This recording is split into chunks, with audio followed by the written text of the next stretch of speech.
はいどうも、小川でございます。皆さん突然なんですけどね、数あるデスク周辺アイテムの中でも、なんとなく欲しいんだけど、なんとなく後でいいかなって思いがちなデバイスナンバーワンといえば、何だと思いますか？正解です。左手デバイスなんですよ。なんとなく良さそうではあるんだけど、いまいち何ができるかわかんないんだよなとか、あるいは触るのが難しそうなんだよなみたいな印象を持っている人が多いんじゃないかなと思います。ただ実はね、左手デバイスっていうのは結構便利なツールで、いろんなね、アプリケーションのショートカットを一瞬で把握できてしまう人とか、あるいは思念を送っただけで機能を実行できるような能力者の方でない限りですね、左手デバイスは皆さんの仕事を大いに楽にしてくれる可能性があるデバイスなんじゃないかなと思います。でそんな左手デバイスがね、ロジクールから出たんですよ。それがね、この MX クリエイティブコンソールです。これからですね、左手デバイスを検討しようと思っている人には強力な選択肢になるんじゃないかなと思います。で今回僕はですね、先行してもう1ヶ月ぐらいかな使わせてもらっているので、実際どんな風に使ってるのみたいなところも含めて詳しく紹介したいと思います。はい、じゃあまずですね、左手デバイスって何なのよっていう話を最初に超ざっくりします。左手デバイスっていうのはですね、主に PC 作業の効率化を目的としたデバイスで、キーボードショートカットをボタンに割り当てたりとか、連続したいくつかの動作をボタン一発で実行することができたりします。例えばですね、Photoshop のショートカットを覚えていなくても、ボタンでね、機能を起動したりとか、こういったダイヤルでブラシの太さを調整したりなんていうことができます。あるいはですね、Photoshop そのものであるとか、Notion であるとか Chrome とか、好きなアプリをボタンに割り当てて起動するっていうこともできます。さらにですね、高度なマクロの実行とか、プログラムの実行とか、他にもね、スマートフォームを動かしたりとか、多様な作業を割り当てることができる、時短生産性向上系アイテムって感じです。でですよ、この MX クリエイティブコンソールなんですけど、もうパッと見で普通じゃないっていうのが、これね、2つのデバイスで構成されているところなんですね。こっちが MX クリエイティブキーパッド、こっちが MX クリエイティブダイヤルパッド。ボタンがメインのデバイスとダイヤルがメインのデバイスの2つに分かれてるっていうのが強烈な特徴になります。後で詳しく紹介するんですけど、使い方に合わせて自由に位置を変えられるので、柔軟な使い方ができると。でこのボタンの方は有線で、ダイヤルは Bluetooth で無線接続に対応してます。で使うにあたってはですね、ロジオプションプラスという専用ソフトが必要になるんですけど、もちろんね、それも無料で使うことができて、そのソフトにね、いわゆるテンプレのようなものが最初から用意されてます。なので Adobe の Photoshop とかプレミアとか、そういったソフトウェアに対してですね、一つ一つ自力でボタンやダイヤルへの機能割り当てを作っていかなくても、さっと設定してすぐに使うことというのができます。でもちろんですね、クリエイティブワークだけではなくって、オフィスワークとか日常のタスクに至るまで、あらゆるデスクワークに活用できると、そういったデバイスになってます。はい、じゃあまずはこのボタンの方のキーパッドの外観から見ていくと、3×3 の9つのボタンと、ページ切り替え用の2つのボタンを備えた、シンプルなデバイスになってます。で、これボタンはね、タッチ式ではなくって、押し込んで動作する物理ボタンになってます。ややね、深めのストロークでしっかり押したよというね、フィードバックが得られるボタンになってます。ページ切り替えボタンでページングすることができて、設定したね、ボタン間を自由に行き来することができるようになってます。このページはですね、最大15ページまで作ることができます。なので、ボタンが9個かける15ページになるので、最大で135個のボタンを作ることができます。で、もっと言うとですね、その135個のボタンセット1つが、これプロファイルというまとまりなんですけど、このプロファイルを複数作ることができるので、数だけで言うとね、果てしない数のボタンを作ることができます。もちろん実用上はね、そんなに使わないと思うんですけど、その限界を心配する必要というのはないんじゃないかなと思います。こんな感じで本体の背面から USB-C ケーブルを伸ばして Mac と接続するという感じで使います。僕はね、これハブを経由させているんですけど、もちろんね、それでも OK です。で、このキーパッドの方にはですね、こういったスタンドが付属していますので、角度がね、つけられるようになってます。こんな感じで。僕はね、角度がない方が使いやすいので、これ使わないんですけど、好みでね、使えるようになってます。ただね、これどれぐらいだろう、角度多分ね、50度ぐらいだと思うんですけど、ちょっとね、急かなっていう感じはしますが、そのあたりはね、好みによるかなという感じです。はい、じゃあ次にね、このダイヤルパッドの方です。これね、存在感のある大きなアルミ製のダイヤルが1つと、あとはね、前後に動くローラー、それから、1、2、3、4つのボタンを備えていますと。で、こちらもですね、ロジオプションズプラスというソフトから設定ができて、好みに合わせてですね、機能をアサインしていくことができるようになってます。ただですね、このダイヤルとかローラーとかこういっいった部分はですね、ボタンと違い押すではなく回すみたいな動作になるので、アサインできる機能っていうのが、ボタンとはねちょっと違うものになってます。例えばね、動画編集ソフトにおけるタイムラインの移動であるとか、あるいはねブラウザを上下にスクロールしたりとか、それから音量の上下拡大縮小、そういった感じの回転系の動作だけが割り当てられるようになってます。でこっちはね電池式でBluetooth かまたはロジクールのね、レシーバーのロジボルトで最大3台までのホストマシンと接続できるようになってます。でね、バッテリーは最大で18ヶ月持つという話なので、長いことね電池交換は必要ないかなという感じですね。でこれはね有線のオプションはないので、完全なね電池式のワイヤレスデバイスになります。でこれ本体にはね電源ボタンがついているんですけど、これね運用上はあんまり使わないですね。つけっぱにしておいてもしばらく使わなければ自動的にスリープになって、何かキーを触ればスリープ解除して使えるようになります。はい、で両方のサイズ感はこんな感じになっています。どちらも同じようなサイズに見えるんですけど、実はですねこのキーパッドの方が一回り小さいというような感じになってます。で僕はねこれグラファイトというカラーを使ってるんですけど、もう一色ねペイルグレーというホワイト系のカラー展開もあるので、デスクのテイストに合わせて選ぶことができます。でこれ正面よく見るとですね、細かいドットが入ったデザインになっていて、おしゃれでね質感もいいなと思います。でこの本体にはね再生プラスチックが使われていて、ダイヤルにはね再生可能エネルギーで作られた低炭素アルミニウムが使われているので、環境に配慮された作りになっていますと。デスクの上での佇まいもよくって非常に洗練された印象の左手デバイスだなと思います。はい、じゃあ次にですね、じゃあ実際これをどう使ってんのっていうことで、実際にね僕の使い方の実例を紹介したいと思います。クリエイティブワークとかドキュメントワークとか含めてですね、そういうユースケース別に、ざっくり話していきたいと思います。まずはねクリエイティブワークの部分で言うと、僕の場合はね YouTube の動画編集とか、あるいはブログや SNS 用の写真編集をするんですけど、今日はね僕が写真編集で使うライトルームクラシックでの使い方っていうのをちょっとざっくりね紹介してみたいと思います。はい、で写真編集なんですけど、僕はね割と物ばっかりなんですよ。ガジェットの写真が多いので、でね写真のテイストってもうある程度ね共通なんですよっていうか共通に仕上げるんですよ。具体的にどんなことするかっていうと、大体はですねカーブを作って、S 字カーブ作って、で僕の場合はカーブの下側をこうやって持ち上げることで、写真がねちょっとマットな感じになるのが好きなんでこれをよくやるんですけど、であとはねこの基本補正ですね、露出とかコントラストとかハイライト、あとはねちょっとサイドを調整したりとか、であとはグレインですね、これざらつく感じになるんですけど、僕はこれが好きなんで、はい、でちょっとねこれ先にやることもあるんですけど、ちょっと角度とか大きさとかね調整しますと。はい、でねざっくりこんな感じで補正して、自分の好きなような色になったら終わりみたいな、ざっくりこういうことするんですけど、じゃあ毎回これをやるのかっていうとですね、当然やらないわけなんですよ。でどうするかっていうと、自分で作ったプリセットを当てていくようにしてあるわけですね。はい、でちょっとねここまでが前振りみたいな感じだったんですけど、でここからそのクリエイティブパッドを使ってどうするかっていうことなんですけど、でこれねまずそもそもねライトルームを起動してソフトがねこれアクティブになると、勝手にねライトルーム用のプロファイルにクリエイティブパッドの方がね切り替わります。でこれねダイナミックモードって言って、その何の作業をしているかとか何のアプリがアクティブになっているかによって、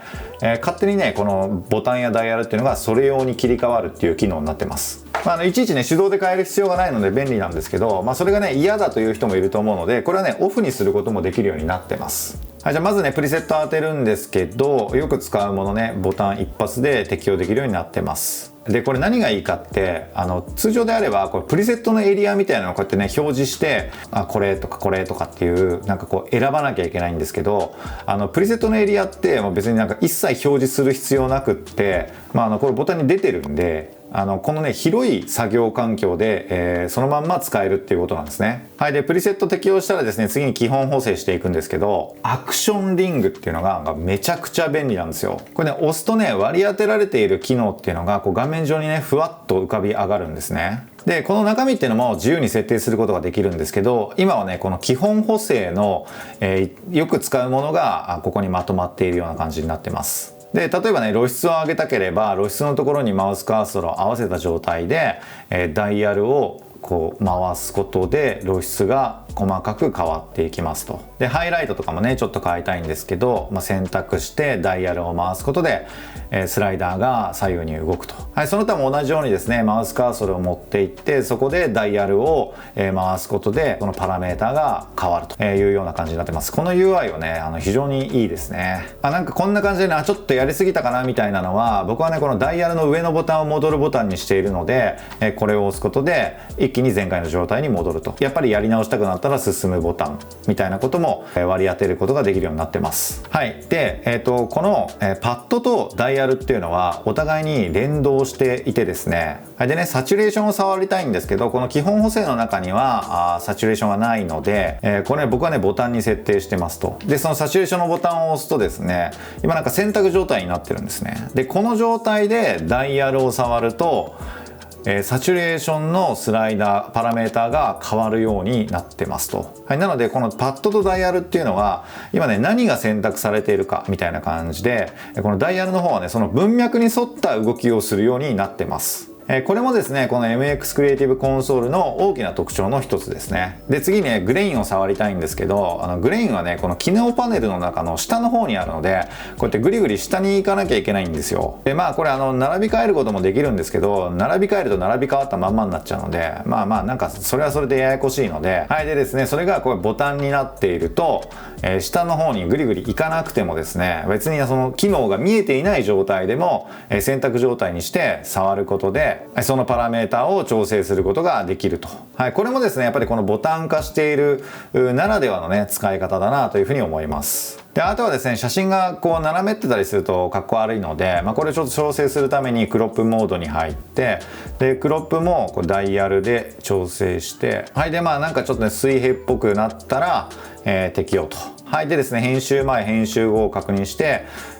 こんな感じかなみたいな。で、ちょっと細かいとこ見たかったら拡大したりして、チェックをして、良さそうであれば、これで終わりかなみたいな。はい。で、こういった1枚の時はですね、書き出しボタンを押せば、場所を聞かれるので、選択して、書き出して終了と。で、場合によってですね、何もかも全てが嫌になったみたいな時に、これ初期化するボタンとかね、そういったものも作ってます。こんな感じでね、写真編集、ライトルームクラシックでの使い方の一例なんですけど、とにかくね、このパネル一面に、自分が使う必要な機能がまとめてあるということで、無駄がないのがね、いいところかなと思います。1枚あたりで言うとですね、数十秒とか、1分とか、時短にはなってるんじゃないかなと思うんですけど、これ年間で言うとね、すごい枚数やりますので、相当なね、時短になってるんじゃないかなというふうに思います。はい、じゃあ次、動画制作なんですけど、僕はですね、このようにYouTube 動画も作っていますので、動画編集みたいなこともするんですけど、動画編集ソフトにおけるこのクリエイティブコンソールの使い方っていうのは、大体わかると思うので、そこはちょっと一旦割愛してですね、YouTube 動画を作るにあたっての、自己流のね、使い方みたいなのを紹介したいなと思います。僕の中ではですね、YouTube 動画を作ることというのは、ほとんどドキュメントワークだと思ってるんですね。僕はガジェット系が多いので、何を題材とするか、何を紹介するかのアイデアとか、製品スペックを整理したりとか、あとはどんな構成や順番で、どのような伝え方をするかとか、あるいはですね、動画を見てくれる人が、見る前はこんな気持ちであろう。で、見た後はこんな気持ちになってほしいみたいなことであるとか、そういったことをですね、事前にざっくりとまとめるんですね。で、例えばね、何らかのトピックについてですね、そういったことをですね、こう、ノーションの1ページに、気づいたことを殴り書きしてるんですよ。例えばね、この MX クリエイティブコンソールについてもですね、とにかく気づいたことを気づいた順番にも適当に書いておきますと。で、もちろんですね、そんなことをしたらですね、そんなまとまりのないテキストは、当然何かに使おうと思っても使えないわけなんですよね。実際に YouTube の動画を作るにあたってはですね、もう少しこう構造的に整理する必要がありますと。で、それをね、やってくれるボタンというのを作ってます。で、これボタンを押すとですね、Notion のテキストを全選択してコピーして、Defy というね、AI のワークフローに投げてくれます。でそうするとですね、製品スペックだけを抜き出して、Notion ページが作られると。そんなようなことをしています。あとはそういったスペックを含めて、内容を事実と感想に分けて、網羅的にね、情報をまとめて、構造的なテキストに変えた Notion ページを、自動的に作るといったこともしてくれるようなボタンも作ってます。で、さらにですね、それをなんか15分の動画にしたいのか、20分にしたいのか、30分にしたいのかっていう時間軸だけを選べばですね、その構造化したテキストを、動画用のね、プロットに変えてくれるっていうようなボタンも作ってます。もちろんね、出てきたものをそのまんま使うわけじゃないんですけど、叩きとしてはね、十分なものが出てきます。もちろんこれはですね AI 側の作り込みがほとんどなので、これ皆さんが誰でも真似できるかっていうとそれはちょっと別な話になると思うんですけど、このボタン側ではですね文字の全選択とそれをコピーしてそれを持ってプログラムを実行するみたいな、A をして B をして C をするみたいな、複数の動作を一つのボタンに割り当てることができると、そういったことができるよというところを覚えておいてもらえればなと思います。あとはねクリエイティブワーク以外だと Zoom で使ったりとか、あとスマートフォームですね、電気のオンオフとかこのね撮影用のライティングとか、といったような感じでですね、これ使い方のあくまでも一例ですけれども、アイデア次第で、いろんなことに使えると、デスクワーク全般に、便利に使うことができるんじゃないかなというふうに思います。というわけで僕はこの MX クリエイティブコンソールをもう1ヶ月ぐらい使っているわけなんですけれども、特にねいいと感じたところ2つあるので、その話をしたいと思います。でまず1つ目はですね、やっぱりねこのセパレートしているっていうところのこの自由度ですね。例えばね作業内容に応じてこれをね自分の手元に持ってくることもできるし、自由にね位置を調整して使うことができるんですよね。で僕個人的にはですねよく使うのはこのキーパッドの方なんですよ。ボタンの方で、このダイヤルの方っていうのは限られた時にしか使わないので、これずっと使うわけではないんですね。なのでこれ使わない時はですねしまっておくなりしてデスクをねすっきりとした状態にすることができるっていうのも魅力の一つかなと思います。これはですねダイヤルがワイヤレス接続であることと、あとは分割しているからこそできる、これは他の左手デバイスにはない強烈な特徴だと思います。でいいなと思ったところ2つ目はですね学習コストの低さですね。使うのがね簡単ですね。これキーパッドの方はボタンの数がね9個なんですけど、これねちょっと触ってればもう把握できる数なんですよ。このボタンの数っていうのは多ければ多いほど設定できる機能もそれだけ多くなるんですけど、ただね多ければいいってもんでもないなって感じなんですね。何が問題かって覚えらんないしわけわかんなくなるんですよ。もちろんそれは僕個人的にはって話なんですけどね、僕もねいろんな種類の左手デバイスをたくさん使ってきたんですけど、で結局最終的にはですねループデックという左手デバイスの中のループデックライブ S というですね一番小さいものを好んで使ってました。大きいのを使ったとしてもその小さい方がよくってそっちを使ってたぐらいなんですね。でねやっぱりね複雑化するほど学習コストは高くなるし設定を忘れちゃうし、もうなんかね使うのめんどくさくなってくるんですよ。そこで言うとねこのクリエイティブコンソールのこのパッドの方は 3×3 っていう配置なんでボタンをね指に置いた感触で、どこを触ってるかっていうのはもうかなり一目瞭然に分かります。よく使うところだけはね慣れてきたら視線を送らずともボタンを押せるようになると思います。で細かいんですけどこのページングのボタンもこれ左右でね形状が違うんで、ボタンの違いがね分かりやすいという感じになっています。でねそれはこのダイヤルの方も一緒で、中央のね大きなダイヤルを囲むようにボタンやそれからローラーが配置されているんですけど、大事なのは同じようなものが同じようなところにないっていうことなんですね。この辺のボタンでね独立してるからもう絶対わかるじゃないですか、何のボタンを触ろうとしているのか。で唯一ねこの左上のボタンがなんか同じようなところにあるなと思いきやですね、これねちょっと触んないとわかんないと思うんですけど凹凸がそれぞれ逆になってるんですよ。なので感触でねどっちのボタンかがわかるようになってるんですね。でこれ全体の数も大事で操作できるところとしては6個なんですけど、これぐらいがね適度な量なんじゃないかなと思います。形状や位置がね全部違うから把握しやすいみたいなのは、それはそうなんですけど、じゃあ形状や位置が全て異なるボタンやダイヤルが100個あったら使えるかっていうと絶対使えないじゃないですか。そのあたりはですねめちゃくちゃ個人の好み全開で今喋ってるんですけど、とにかくね、僕は多ければいいってもんじゃないと思ってるんですよ。ということでね学習コストが低いっていうのも、この MX クリエイティブコンソールのいいところなのではないかなと思います。特にねこれから新しく使い始めるという人にはスムーズに入っていけるんじゃないかなという感じがします。で簡単さで言うとですねソフトの方も扱いやすくはなっていて、このオプションズプラスで MX クリエイティブコンソールの設定を行うわけなんですけれども、さっきも言ったようにね例えば Photoshop で使うためにまさかショートカットをね一個一個自分でボタンやダイヤルに設定していかなきゃいけないなんてことは当然ないわけです。オプションズプラスから公式マーケットプレイスにアクセスすることができて、例えばねプレミアとかアフターエフェクトなどのプロファイルと呼ばれる設定の、まとまりを丸ごとインストールすることができます。これだけですぐ主要機能を使えるボタンとかダイヤルっていうのは設定できます。で、そのテンプレみたいなものを元にですね、自分でカスタマイズすることもできるので、自分流に変えるとしてもですね、一から作り始めるよりは、圧倒的に早くて楽にできると思います。で、他にもね、マーケットプレイスにはプラグインと呼ばれるものもあって、プロファイルがね、こうテンプレみたいなものであるとしたら、プラグインは機能のまとまりみたいな感じのものになってるんですけど、で、その中からね、こう機能をこう選んでボタンにしていくとか、そういったことができるようになってます。こういったプロファイルやプラグインというものは今後さらに増えて、いろいろなソフトに対応する予定ということなので、そういったね、将来性の観点みたいなところで言うとね、やっぱりロジクールですからね、期待できるところかなというふうに思います。というわけでね、ソフト触ってるとメニュー項目が多いので、こうおみたいな感じで圧倒されちゃうんですけど、そんなにね、深々と理解しなくても使えるようになってます。で、使いながらですね、掘っていけばさらにディープなこともできるようになっていくかなという感じかなと思います。そういったところも含めてですね、ハードソフトともに扱いやすい左手デバイスではないかなという感じです。はい。で、ちょっと余談というか、この MX クリエイティブコンソールで対応しているアプリケーションの話なんですけど、左手デバイスを紹介しているとですね、最もよく聞かれるのが、その対応しているとか、あるいはこのマーケットにあるソフトじゃないとこれ使えないんですかみたいなこと聞かれるんですよ。で、結論を言うとですね、全くそんなことはないです。もちろんね、他のアプリケーションでも使うことはできますと。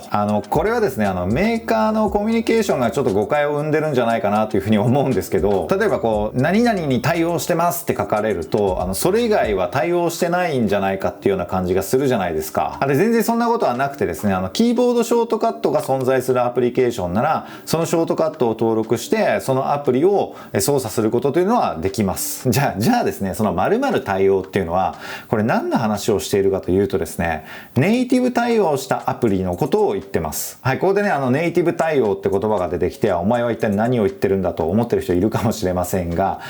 ご安心ください。そんなにね、ややこしい話じゃないんです。ネイティブ対応っていうのは、アプリケーション側とこの MX クリエイティブコンソールが直接通信できるようにしてあるもののことを言うんですね。例えばですね、Adobe の Lightroom には SDK とか API と呼ばれるような仕組みがあって、プログラムによって Lightroom を操作できるような仕組みっていうのがあるんですよ。で、MX クリエイティブコンソールはその仕様を使って開発をして直接 Lightroom とやり取りができるようになってますと。これがね、ネイティブ対応ですね。で、それにね、何のメリットがあるのかっていうと、MX クリエイティブコンソールと Lightroom が直接やり取りをするので、例えばね、キーボードショートカットが存在しないような機能とかでもこれボタンにできたりするんですよ。さっきのね、プリセットとかがまさにそれに当たると思うんですけど、あとはね、そのソフトがこうアクティブになっていない状態でも、